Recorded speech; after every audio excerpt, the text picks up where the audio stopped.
Okay, hi. Hi, my name is Trevor. I'm coming from Limpopo, and I grew up as a farm boy, you know. The culture is like no drugs. You're an outsider if you would use any zol even, you know. So I was adopted there, and I grew up until I was like 10 years old, and then because of the lady that married my father at that time, we had some disputes, and they started with emotional abuse, and all of that ended up me going back to my real mom in Sunnyside, and I went to Menlo Park Primary School, and that's where I started to smoke cigarettes. You know, and I was naughty, and I didn't get hidings anymore, so I could basically do just as I Whatever please. you wanted. Yeah. How old are you? Now I'm 32, Okay. and so I started smoking weed after the cigarettes, and you see these kids on the streets used to sniff the glue. I used to do it with them, but just one or twice, and then it got me into an addiction. So I was full-blown addict on the glue. Can you believe it? But what kind of feeling does the glue give? It gives you like a acid trip feeling. If you would smoke weed and sniff glue, you would have this acid trip like this. You would see things, and you know the ground will come out like this, and you know you will see things that's not there, and you know it would keep me company basically. I can say I was lonely. Are you the only child? No, we are three, but my sister passed away last year. Sorry about that. Yeah. Drugs also. She had an OD? No, she died of HIV, Okay. but it was the drugs causing it, and the drugs killed her faster. Was she taking any treatment? No. She wasn't taking treatment for HIV? They believe that that kills them faster. Yeah, apparently. You know, they say that if you're gonna use the pills and the drugs, it's gonna kill you faster than just using the pills. You know, they made a mistake, you know, and then my sister died because of it. And we still can't find her body. My sister is 34. She was 34. She was 34? Yeah. You can't find her body? Yeah. Where did she die? Brakpan. But how did you know that she died? She had a little phone with her, and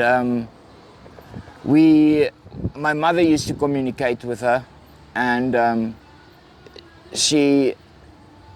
the day she died, she was in a ambulance, and my mother was speaking with all the people and everything, and everyone cried and stuff, and they said, yeah, Desiree is dead, Desiree is passed away. And you know, there's no body, and we are the place that takes your body, right? The mortuary. The mortuary. They say that they cremated my sister, okay? That's why we can't have a body, because they cremated her. But they cremated her without us giving consent, you know?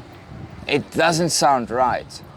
This sounds like a abduction story, like a, you know, body parts story. I think more she was murdered. I really think she was murdered than she was died of HIV, because she found out she's got HIV, and like a year and a half later, she died of it.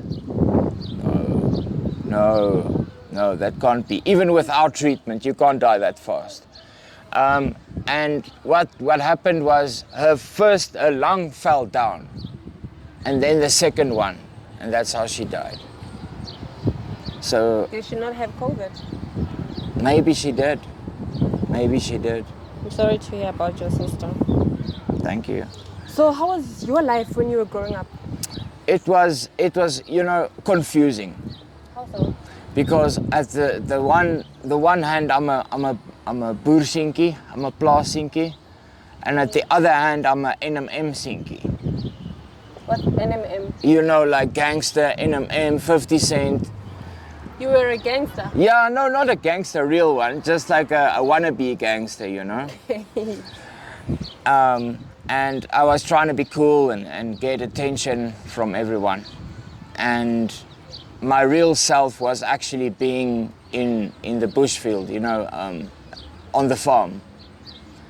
But they rejected me, so I really had some pain there.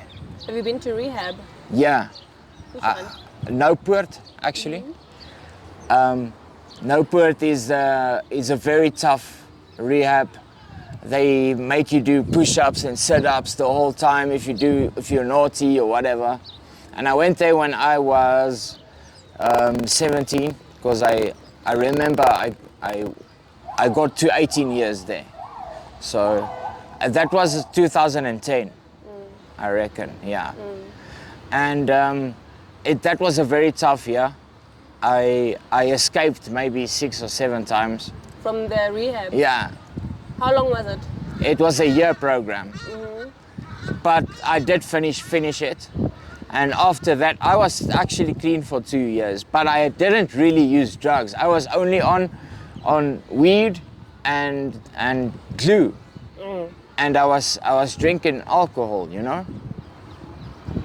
Did you ever have a formal job or? Yes. Where did you work? I was armed response. I was cash in transit. I went to America. I did this fair wheels, like maintenance basically on the Ferris wheels, and I did maintenance for my uncle, and I was a driver, and that's about it. Yeah, that's about all my knowledge. Okay. Yeah. And now do you still stay at home with your mom? Now I'm homeless basically, and I'm addicted to heroin. And my mom is close by, so we do see each other now and then. And I've got my whole family is staying here basically, like my uncles and nephews and nieces. They all grew up here, so the whole family is here. It's just my uncle that adopted me moved to Lephalale, so that's why I grew up there. Okay. Yeah, but the rest of the family is still here, so I do see them. So when last did you go home? I think it's about 4 weeks ago. Okay. Yeah. And what do you do for a living? Now I ask for money. I don't, you know, it's all I can do. If I do crime, then I'm gonna end up going to jail, and when I go to jail, I'm gonna call Turkey. Have you been to jail? Yeah. Were you convicted? No. Okay, you just went to the cells. Yeah. Okay. And anything else that you... Oh yeah, I've got a lot. Like, you know, I've quit heroin before. How? With rehab. The best time was actually with methadone. It's this medicine that you get. And me and my mom got me clean, right? And I actually stayed clean for like almost a year or two also. You know, now I've been on and off this drug for 10 years. And I'm struggling to beat it, you know. I got clean again in New Lock. You know, I've been trialing only, and I was having cold turkey for 3 months straight. 3 months straight. And how did that feel like? That felt like hell. That felt like real hell. It wasn't cool at all. Every day you can't sleep. Every day you can't sit, stand, or lay sideways. Nothing is comfortable. You're uncomfortable 24/7. Can you eat? No. Well, I could eat eventually a little bit, but at the start, the first month, I can't eat really, just a piece here or there, and then I just shift it back. I would give it to the guys around me, you know, and in New Lock, there's so little food that you get starved out, so the little bit that you get, you end up eating. Yeah. And you know what, even though that was that rough, the first day I got out, I relapsed. And I promised myself I won't. I did everything, and I can't believe I did it, you know? How can that be? Even through all that suffering, I would still go back and relapse, just to tell myself, it's just once. I wanted this drug so badly for that 3 months, and I couldn't get it because I didn't have money, you know? But that's how I convinced myself that's why I should take this drug. If it wasn't for that excuse, it would have been another excuse. But I would have found an excuse just to have that one more hit. And that's why it's so hard to quit this drug. It's really, really, really, really hard. How did you get introduced to the drug? I was on CAT. And I was staying with my grandma and grandpa here in Alderaan. And I got fired from work at APCAN, the armed response company, for sniffing cat. And I actually still had a little bit of cat by me. And I went to Mollet Reds, and there's this big tree and this big rock, and I was sitting there and sniffing this cat. And 2 guys approached me, and they looked a little bit like me looking now, you know. But they said, "Hi, how are you?" you know. And then they asked me if they can have a little bit of that cat. So I said, "Yeah, sure." But now, by that time, also by losing my job, my grandpa already wanted me to move out of the house. Not because of anything snarks or funny, it's just because him and his wife, they want to be alone, you know. I'm a young guy. So I didn't feel comfortable there also. So these guys offered me a place to stay at the back of their yard. And their father passed away like a year ago. And now it's just their mother that doesn't have a job, and them. And they are selling everything in the house. They are selling, the TV is gone, the paintings, everything is gone. The house is basically empty. It's just a mat here and there. And while I was there, they would sell like the braaier, or they would, you know, the curtains, you know, things like that. You know, they would make curtains out of sheets in the house. And they introduced me to heroin because I still had some pay left. And they said this would be much cheaper than your cat, because your cat is 250 Rand or 150 a pop. And for heroin, it's 30 Rand a pop. And I could only use a little bit, so only the sponge, like a 5 ml, you know. And I ended up taking that drug straight from the needle, you know. The first time? The first time. And the first time I took it, I hated it. I didn't want it because I threw up and it made me sick. But yet the next day I wanted it again. And the rest is history. The rest is history. One kiss, you are married. One kiss, you're gone. If you take one kiss, you are gone.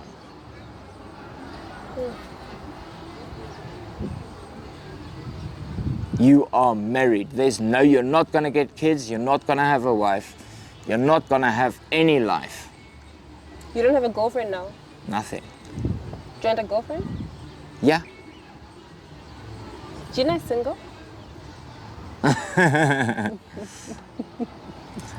Yeah, I would have loved to have kids and a wife, you know. But I probably still can. I'm not gonna stop trying.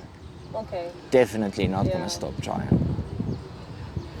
All right, I think that's it for now. Okay.